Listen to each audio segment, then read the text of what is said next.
Torej, danes je že v Državnem zboru izredna seja na temo sistemske korupcije v zdravstvu in več kot jasno je že po seji matičnega odbora, da koalicija ne bo podprla priporočil, ki smo jih predlagali Državni zbor, poslanci SDS in pa nepovezani poslanci na področju sistemske korupcije oziroma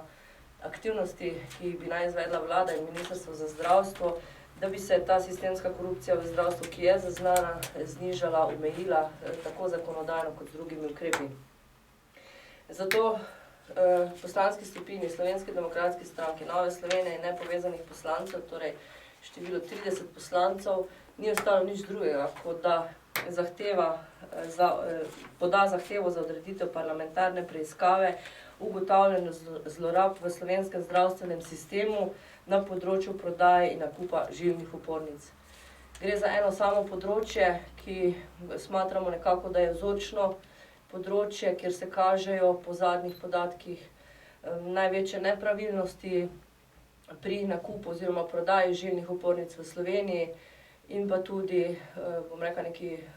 pokazatelji možnosti korupcije v zdravstvu. Zato bi ta parlamentarna preiskava torej proučila oziroma preiskala področje nabave žilnih opornic v Sloveniji, katere so bili oziroma zakaj so se ta medicinska oprema v Sloveniji v preteklosti prodajala po veliko višjih cenah kot na tujih trgih,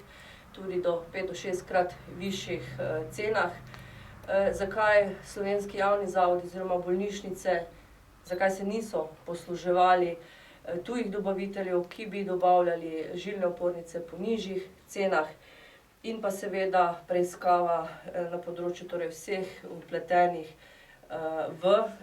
te prodaje in pa ugotavljanje odgovornosti torej tistih, ki so omogočali, da je bil nakup tako visok oziroma da so takšne cene na slovenskem tržišču prevladale nad, bom rekla, tujimi cenami. Hvala.